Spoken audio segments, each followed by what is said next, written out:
I used to think that being soft meant that you were weak or that it would be easy for other people to take advantage of you. In all honesty, that was my survival speaking. And of course, it was doing its job and making sure that I stayed alive. Now I'm learning to actually live, and honestly, that version of me looks and feels so much softer. Hey, and welcome back to my channel. And if you're new here, welcome. Thank you for tuning in. My name is Angelica, and around here we talk about real life, fitness, mental health, money moves, healing, and how to build a life that actually feels good, not just looks good. Today's video is going to be an open and vulnerable one, where I'll be talking about the hard shell that I've had the majority of my life and what my experience has been like trying to soften that shell. I'm learning how to embrace softness, femininity, and vulnerability. I'll talk about where my hardness came from, what it actually used to look like in my life, and what my life looks like now that I've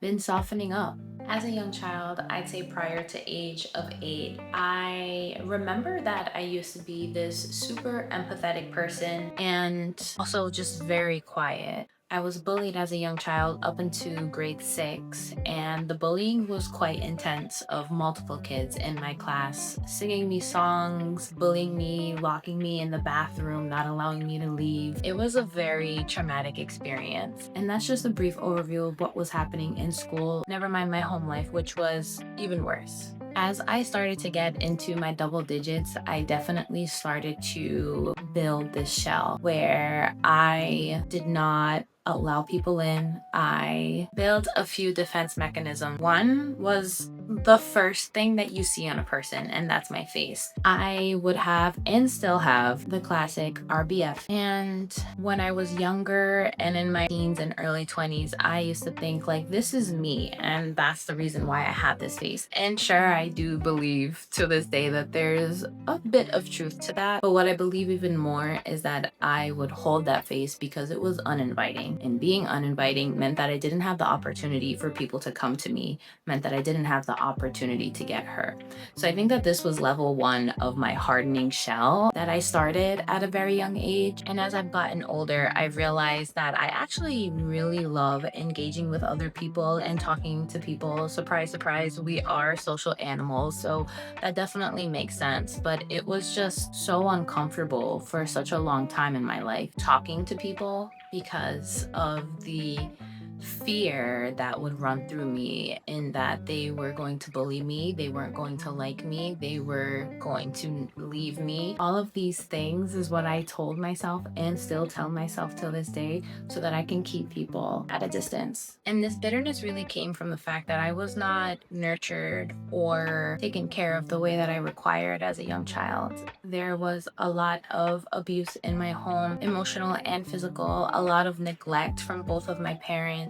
So at a very young age, I learned that I needed to take care of myself or else no one else would, which has some truth to it. But as you can imagine, as a very young child, like you don't really understand life as you should, right? You haven't been here for too long, don't have too much experience. And so as a young child saying or believing I must take care of myself or else no one else will, created safety in its own way for myself. However, it did turn into something that was detrimental to me long term, to the point where I could have someone showing and telling me the love and care that they have, and yet I still am. I'm the only person that can take care and I can't rely on you. When you create these beliefs, especially at a young age, it can be so hard to believe anything else, to see anything else. So if you're not able to see it, how are you allowed to even know that there's another side of the bridge, right? You don't even see the bridge. How do you know that there's another island there? You don't. So it can be so hard, and I have sympathy for anyone and everyone who's going through and has gone through these types of situations, because it takes tremendous amount of work and patience for you to be able to, one, just identify, just be self-aware that you have these struggles, that you have these deeply embedded beliefs that are no longer serving you. Kudos to you for being aware here and for watching this video and taking a step towards progress. Healing really started to begin for me, at least in a way that I could feel it, when I started choosing myself and being compassionate with myself. It's very funny because I created this shell in stating that no one else could take care of me, yet I was also not sure the best way to word this, but afraid of taking care of myself. So these thoughts and beliefs and feelings are so conflicting and confusing because on one end, I believed that no one was ever capable of taking care of me. And then on the other side of the fence, I'm thinking, I don't know how to take care of me and I don't want to take care of me. It leaves me in this middle space where I'm not allowing myself to take care of me and I'm not allowing others to take care of me. So at the end of the day, it doesn't seem like you're being taken care of, even though you've created this belief. And I do want to be honest in saying that it took me about 10 years of therapy and journaling and doing the work for me to start to feel the work that I was putting in. Slowly yet surely, I started working towards remembering what it felt like being a little girl before I built this shell. And who was she? And I remember being this super empathetic person and could just cry off of the energy within a room. I remember as a young child always caring about others and wanting to make sure that others were good and they were taken care of and being silly. And something I always knew but didn't really allow myself to feel it was that I'm more than my trauma. When you have childhood trauma, it can be so easy just to narrow your childhood down to this trauma and all the bad things that have happened. And sure, you could have had an absolutely horrific childhood and there's a lot of bad shit that happened. You think to yourself, how could one ever think of anything else, right? I find it important to try to find the silver lining, as they say. Once I allowed myself to do that, once I realized that I was more than my shell, it created a lot of confusion and questions in my head on who I am, what is real, and what is fake. And as I'm still coming to figure those things out, I feel that there's multiple truths and there's multiple versions of me. And sometimes versions of me expire, sometimes versions of me have different show times. And as a young child, as an example, you know, this hard shell, Angelica, was the top star. She was the one who was showing up and putting in all the extra hours. And now is it that she's on retirement? You know, she is taking some time off and allowing other parts of me to come to the forefront, such as the soft Angelica, the vulnerable Angelica. It's been so freeing and exciting to just embrace my inner child. And I am very intentional on when I practice and how I practice. And I try to practice on a daily basis when I'm anywhere and I can feel her coming through. As an example, when I am shopping and I see something that is very childish, like I allow myself to get giddy over it and get excited. I will imagine a little girl who's excited and giddy and I'm getting her that thing that she's excited and giddy about. It just feels so exciting and so rewarding to feel like, oh wow, like there's actually someone who's taking care of me. I've also just allowed myself to be silly and do silly things and ask silly questions and wear silly things or things that may seem childish, because honestly, one, I didn't really get the chance to be a kid when I was a kid, and two, I am still that girl. Even though she's far away from me on the timeline, she's still within me, and I feel as though the older we get, the more that we walk away from the things that we loved as a child because we're no longer in that age group. But I don't think that interest has age restrictions on it. So it's really just empowering to allow her to just be without judgment. Talking more about the practices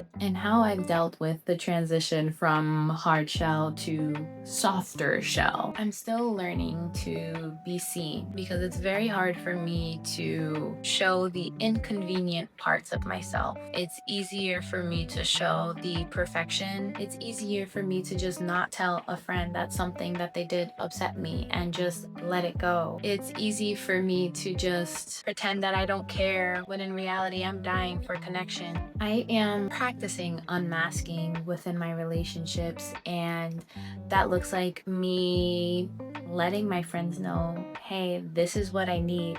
As an example, I recently had a conversation with one of my friends, letting them know that one, their friendship is important to me, and two, we've been friends for about 6 years now, and I've never expressed how important it was and is for me for them to validate our friendship, or really for them to validate their love for me, as that's something that I struggle with. And I had this conversation, mind you, 6 years later of us being friends, and it was super uncomfortable. And after that conversation, it really just felt like, oh wow, like what have I been waiting for this entire time? And I will comment on that and say, I feel as though the reasons why the shell builds and we're not speaking our truth in our relationships is, what if I say this to my friend and they still don't show up the way that I'm asking them? That is hurtful. That is kind of reinforcing the belief of no one can take care of you.